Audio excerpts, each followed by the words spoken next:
Assalamualaikum guys. Hari ni kita nak buat tutorial. Kita nak buka pasang steering. Okay guys, nampak ni kita punya steering ni, dia punya kulit dah merekah-rekah, dah ada sunburn apa semua.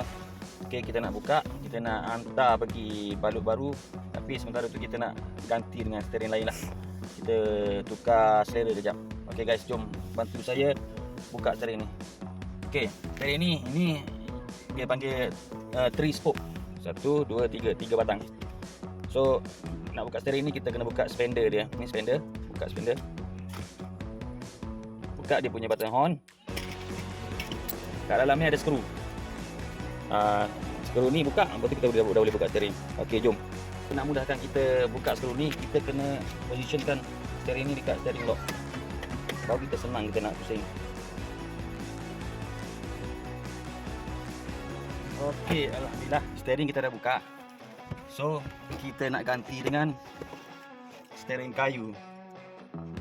Jom kita pasang pula.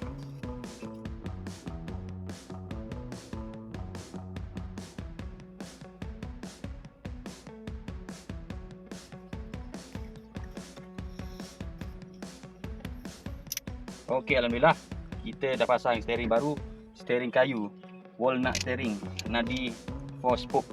Tunjuk kami. Selamat mencuba guys.